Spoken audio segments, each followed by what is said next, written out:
amfasha kwizera nambaye iseka twizera Imana aramukibona hasi mwana w'umuhungu bagiye barwasana ajya gukibura ngo baze kureba mpaka na karindwi nimugire mutuma igisigaye Bwana Yesu asifiwe sana. Ndashaka kukiona damu. Hayo mtayi mu gishaka. Hayo bajya mu gishaka kubanza kabashaka. Ariko kuma nubwo tubashaka, nubwo tubashaka byinshi, nubwo bisi bizamuki. Ariko nubwo biraga, niba ngenda kurumira. Kandi umba ya twari tuzikana.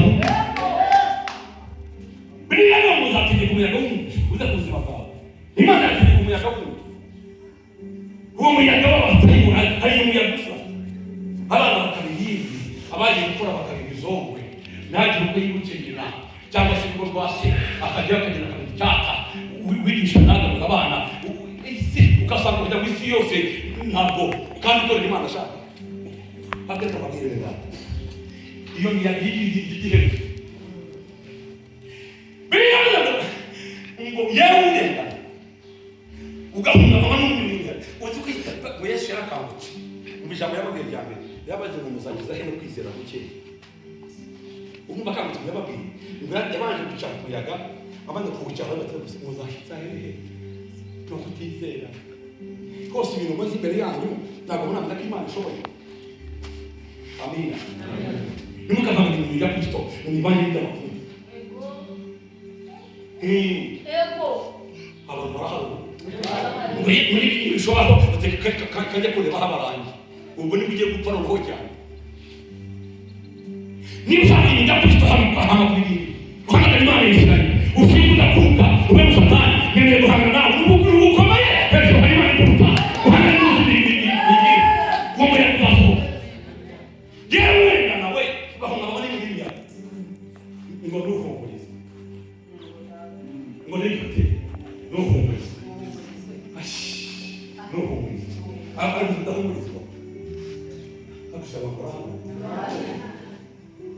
uzi udahumurizwa yewe wenda nawe ugahunga abandi mu biriya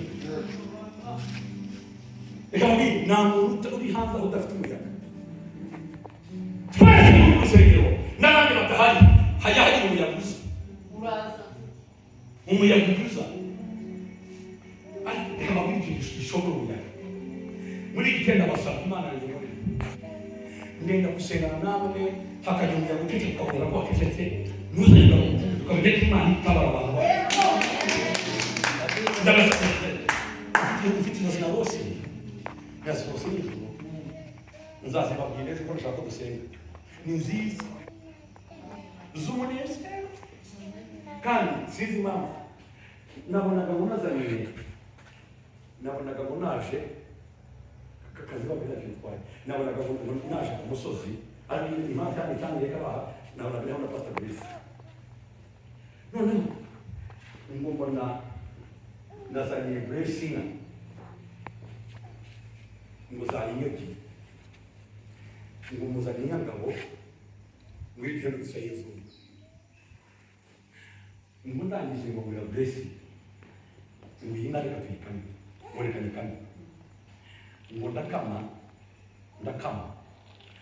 tuze cyane kuko ndakama mbahonda nanjye ndakama kandi ndakama maze gukama ngo mbira abantu muze mwe kurana ngo umuntu wese wazaga ngo hariho abazaga baza rwose umuntu arashaka gutera icyo bita ingoho kwicara ngo yamurishe umuntu ngo buri muntu wese musukira hano ubona ko umuntu yabaga ngo yaramuhaga mureba ngo kanezerwa mureba akuzura umunezero ngo akayama ngo banaga baza kuva bari kudahita bari ku murongo ngo buri muntu wese igikoresho yazana niyo yamaze aramusukiragamo ngo uretse amusukiramo yaramubana ngo basukiramo abantu bamwe gusa ngo abantu baramubona maze kunyihangana gusoza kimwe muri ibitugu by'umuntu asohoka ansize aleluya kinyamshira kandi nyuma y'umuntu sindereje ubwira ngo se n'ambiwa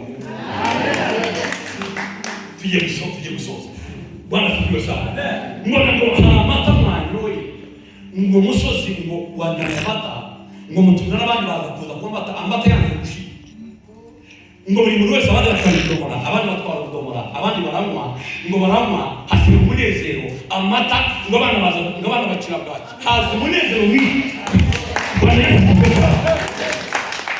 Bisaba amata sobanurira. Amata sobanura wera. Umuntu wese uri mu ngoro ye ari mu mutima we. Aratwara amata y'itangaza, atwara amata y'umugisha, ari mu buzima bw'Imana, kandi ari mu buzima bwe, mu izina rya Yesu Kristo.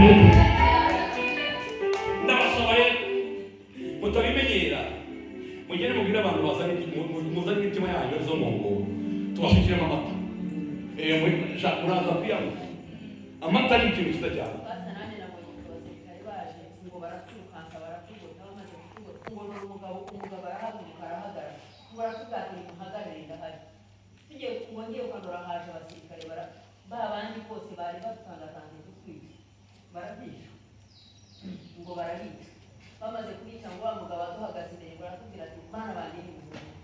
Bwana Yesu asifiwe. Amen.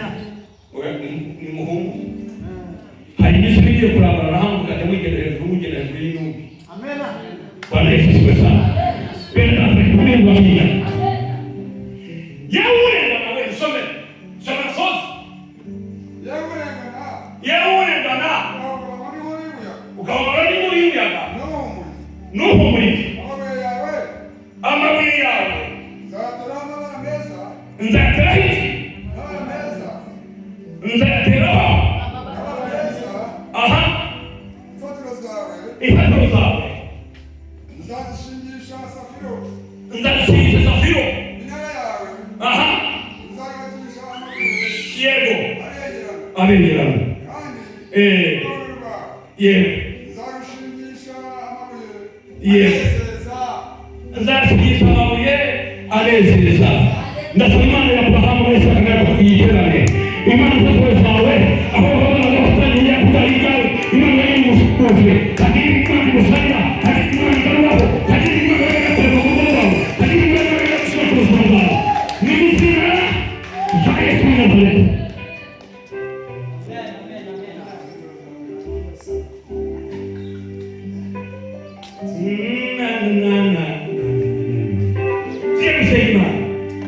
Bwana Yesu asifiwe sana.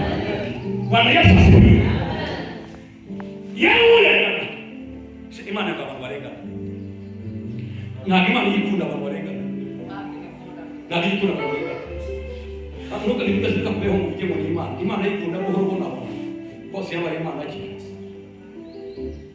Ibintu bijya bibaho bikabaho. Nta bintu bihoraho. Ariko ijambo ry'Imana rero ryaje. Birongera bikarema.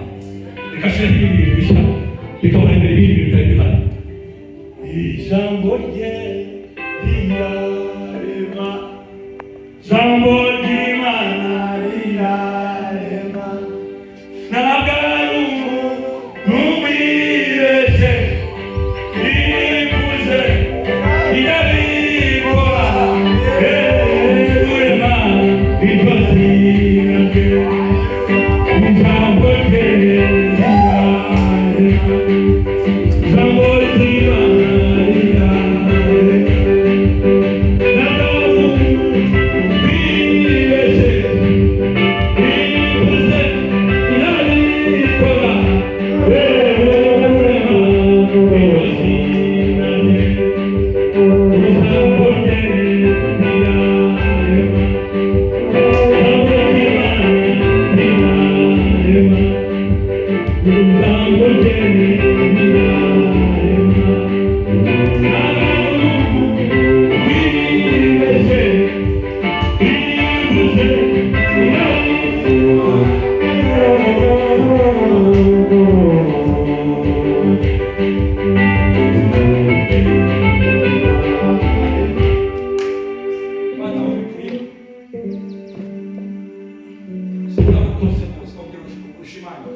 Bwana Yesu asifiwe sana. Bwana Yesu asifiwe. Tuje kusema. Bwana Yesu asifiwe. Tuje kwamba na imani ya Israeli. Kumwanya mutoya kwamba na imani ya Israeli. Uingie na mambo ngapi shambani? Unataka kujitanga kwa mwanzo kitanga batani. Tunaenda kima ni kwa kitanga. Ukiima kupini semina. Na sababu kwa sababu kwa hiyo jirani. Haleluya. Hii tuje kutamka baba. Bwana Yesu asifiwe sana. Bwana Yesu asifiwe. Lero nikakwambia. Nuja musengero. Ujuza mu murwanyi nukaze mu muhoro. Nagushiremo. Mujye muzana abantu bari hano na kibazonze. Icyo kikuzinganisha amaguru ukiri muto. Icyo kikubaza umugongo. Haleluya. Icyo gituma abana bawe batagira aho bagera n'abandi. Icyo gituma inka zigaruka kuri ebyiri zimaze kuba magana. Icyo numara kuhashyika mu rusengero ujye ushaka kugira ngo ugire ibintu Imana ihindura, urebe ibindi bintu ku buzima bwawe no ku bana bawe. Kuko aha ngaha turi mu isi yo kurema, mu nzu y'Imana niho Imana irebera ibyayo ikareba ku buzima bwawe, ibya kera bikavaho, Imana igashyira ku isi. Bwana Yesu asifiwe sana. Tugiye guhamagara Imana muri aya masegonda cyangwa iminota. Ugiye kugira ikiganza ubanza kwita imyuka mibi ibanze kuveho, maze ukutwita kuyonga kwita shitani, ukubita abantu, ukubita abazimu, ukubita imizi. Hariho abashaka ko ntabwo ndashaka kubivumbagura nzabivumbagura muzabibona.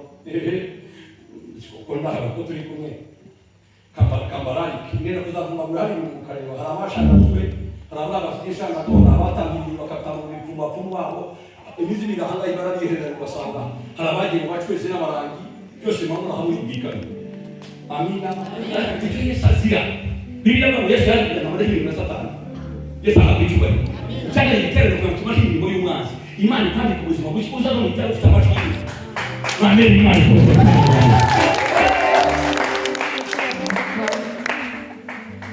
Tujye kubaza usenzi cy'ibitumuye. Ukwita imisi maze nushaka kuhomure ukwita. Donc uje kwikuta. Ugusukuta n'ukubita umurozi mu gutwi cyangwa Satani ukubita mu ntoki usenya umuhamya abantu baravuga ukumuza yutiriganza umufutu umufite nakwita abagorozi we kugira ngo byanjye nakwita abamuzi we kugira ngo byanjye nakwita abagoranyi we kugira ngo usenya ukubita mu gutwi. Amina. Murahari tugiye gutangira ujye gukunda guhimbaza ariko muze ahantu muze yo gusenga Imana igira ngo irongera ibintu mwizina ryanje Yesu giruta ucyo ndetse n'ibiganza niba bitwaye n'ibyaje bivuga kwitamo giruta. Tugiye gutangira no kwita dayimoni ujyute wikwite mu gutwi ukubita abacwezi ukubita abaranga ukubita abamuzi ukubita abapfumu ukubita ibyagutwara ibyawe ukubita imana abo twagiye mwiteguye rimwe kabiri gatatu ndakwita mwizina rya Yesu.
Thank you.